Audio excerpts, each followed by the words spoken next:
Hello and welcome to Engine Adventures towing review of this 2022 Jeep Grand Cherokee 4xe Overland. Pretty sweet Jeep. We're towing the boat today. The travel trailer is a little too big for the Jeep, but the boat weighs in about 4,000 pounds.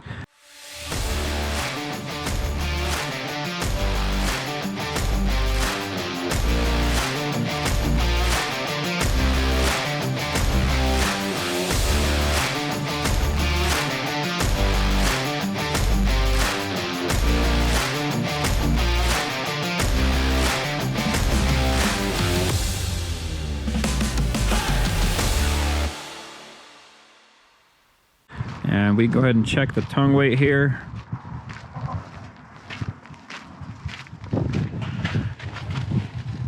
And it's just about 400 pounds, just a hair under 400 pounds on the tongue weight.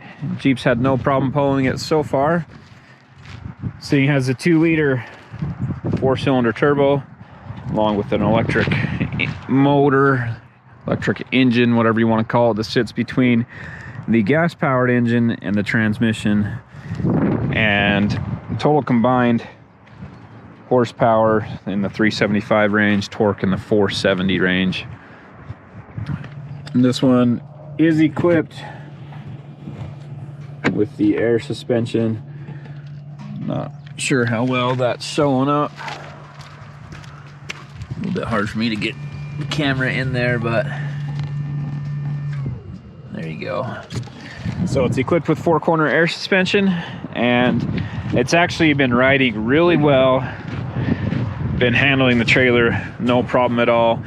This trailer is clearly surge brakes, and this stuff up here isn't maybe quite as tight as on some, so you get a little bit of bouncing, a little bit of movement back and forth that's undamped on this thing, so it's just hitting the metal as it slides forward.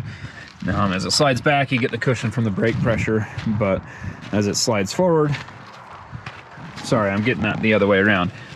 Well, kind of. Anyway, imagine you're accelerating and the truck or the Jeep and the trailer want to separate.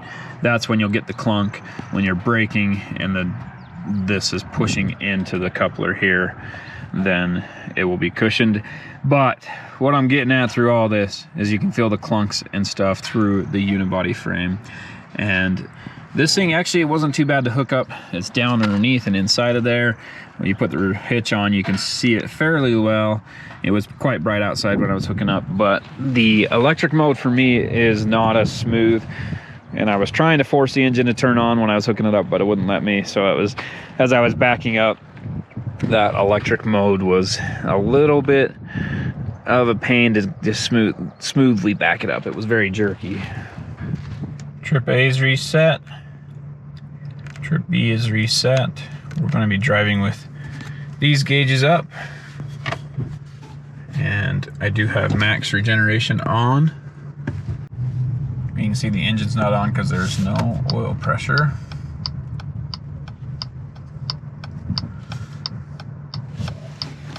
And you can see also we're in hybrid mode. Just in drive, there is no tow haul mode. I read the owner's manual and it says for tow haul mode, just put it in drive and go. The vehicle will figure it out via the computer what it needs to do. And I did charge it to 100%. It's down to 95 now that we're starting. Even in eSave, it was still running electric mode in eSave. I'm not sure why it was doing that. Maybe there's a setting in here I can change it. But I know if you hit eSave when you're below 80%, it'll charge it up to 80, but I don't know what it was doing the other day. Or today, this morning on the way in.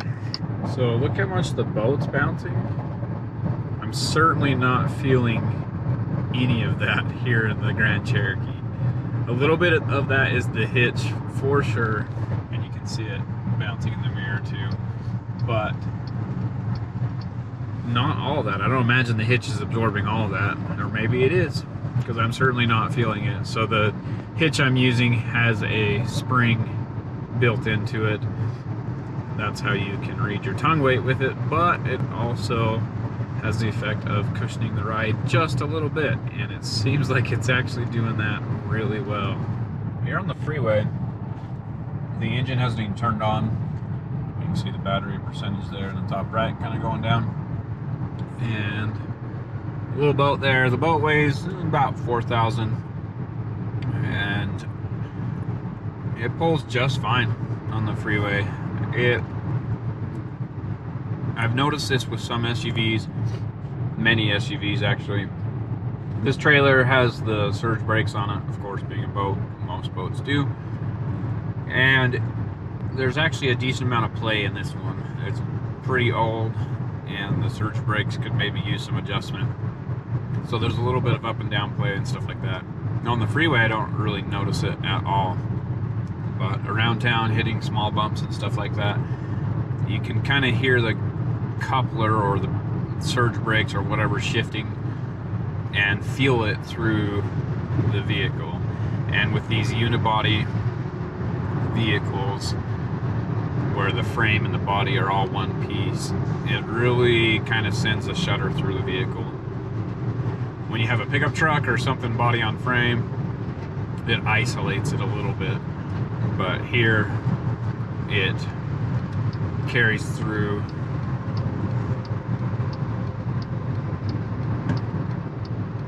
The frame. And sorry, I'm trying to change lanes in a tight spot there. Anyway, it carries through the frame of the Jeep. You can hear it kind of bounce and clunk around a little bit. Not a big deal, but just something to be aware of. And I had the same thing with, you know, like the Durango and other vehicles that are unibody that can still tow a decent amount. And this one has a tow rating of 6,000 pounds. Really is handling this 4,000 pounds no problem at all. Lots of sun glare, but one gauge I don't have right here is a tachometer, so I don't know the RPM. I can hear the engine's revved up a little bit. I'm guessing around 3,000 RPM, but overall it's managing quite well. I mean, that was going up a pretty steep hill. Hoping to hit some bumps. I haven't really heard too many. This road's smoother than most, I would say. But over the little bumps around town and stuff, you'll hear that clang. And also stopping and starting. Usually starting. So stopping, you get a cushion. Here we go. Hopefully the camera's picking that up. Stopping, you get a cushion from the surge brakes because it's pressurizing the brake line, so there's a little bit of travel there and a little bit of a cushion you feel. And then when you accelerate, it goes the other way and kind of has a harder thunk. That's the boat I should be towing. Heading up the steep climb here with tight switchbacks, and so far just in electric mode. There it goes. We're at 50% battery, and we've driven, not that one, total of 13.9 miles. 6.5 of that's been electric, so not bad actually. It's able to drive on electric power only for a good amount of the trip.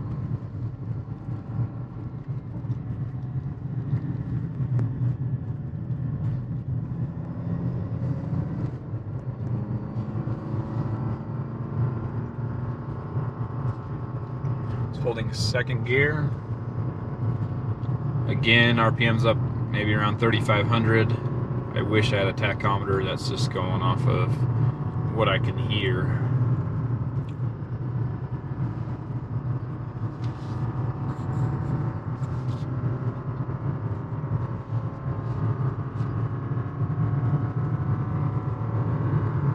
$4,500, I want to say. Alright, I've got the active lane management or active lane assist or whatever on, and so it's tried to fight me a little bit there. Nothing crazy, but it did push over, and I could push against it. As soon as I let go, it tried to push me back into the cone. So about right, honestly. Most of these systems I don't like, and they need to have a single button on the steering wheel that shuts everything off all at once, or somewhere on the dash that's within easy reach. But anyway, there should be some sort of system that can make it so you can easily just shut everything off with one quick button, so there's no computer intervention at all as far as the steering goes. And yeah, this one, let's see if it does anything else while we're doing this. I'll keep filming, but a lot of times in the construction zones and stuff, these things get really annoying to mess with, but in this case, not too bad at all. And one last construction zone coming up. The previous one, the cones actually didn't really come over the line, and so I didn't even turn on the camera because there wasn't anything to show really. It just stayed in the lane. And so far it's been actually doing really good at staying within the lanes. I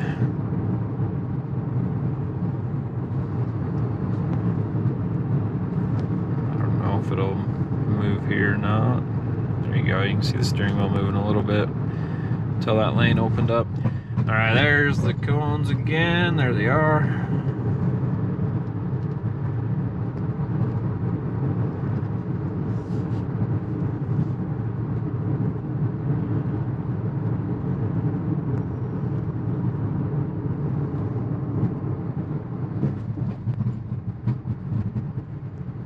The sun is also washed out completely where the camera has lost track of the lines. There they go, they got the lines back. Again, this one's wide as well, so there's plenty of room. I thought these cones would intrude a little more, but no, there's plenty of room. I'm at the top. I've done about 2 miles this here at the very top, and I ran out of battery basically right here at the top. That's running hybrid the whole time, and we averaged 19.3 miles per gallon on the way up, with 15 of that being pure electric and 35 miles total, with 15 miles being purely electric, 20 miles being gas assisted. So we'll see what it does on the way down. I was surprised at how much would regenerate. We're definitely not going to have anything left when we get back, but we might be able to pick up some and reuse it a little bit, so we'll see how it does as far as the regeneration goes heading downhill.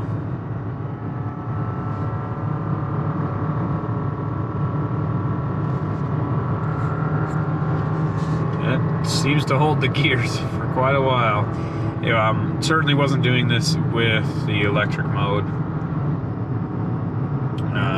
as far as holding gears for nearly as long, because you have the electric motor assisting a lot more. Now we're down again below the 1% battery, so it's running in pure hybrid mode, and instead of having a lot more electric assist, it's keeping the engine on, gas engine on, pretty much the whole time now. As far as regeneration goes on the downhill, it's just not quite steep enough with this amount of weight and everything. The boat is pretty aerodynamic, of course, compared to the travel trailer, and it's definitely, I'm having to use less throttle going downhill than I do with the travel trailer, but there are very few times where I'm off the throttle entirely. And I do have the maximum regeneration on, so it is going to start regenerating before I completely lift off. But even still, right here we've got a pretty steep hill coming up, and I'm guessing the gas engine stays on the whole time.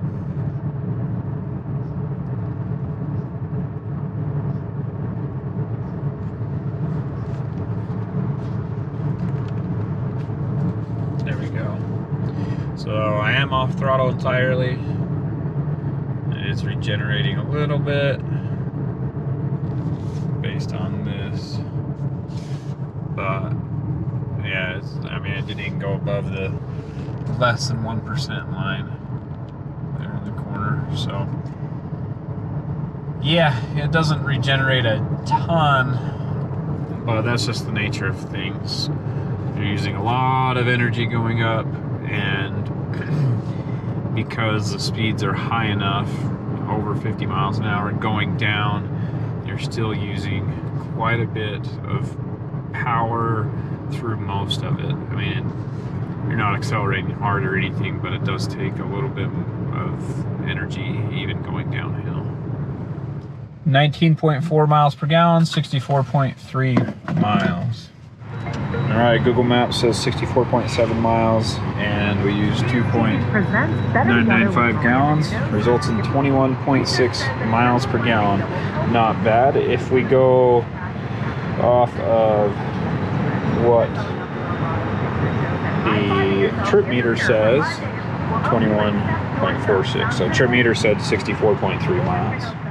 Thank you for watching Engine Adventures tow review of this 2022 Jeep Grand Cherokee Overland 4xe. It's a great vehicle all around. Can tow up to about 6,000 pounds, and right now we're towing about 4,000. And yeah, it really is a great, comfortable ride all around. Massaging seats, heated and cool, ventilated seats, all that kind of stuff. Very comfortable, smooth ride with the 4-corner air suspension, and even while towing, it stays a very comfortable and smooth ride. It also handles quite well and can off-road very well, so be sure to check out the off-road video. Thank you for watching. If you liked what you saw, be sure to hit subscribe, ring the bell so you get notifications. Give me a thumbs up and comment down below, and have yourselves a great day.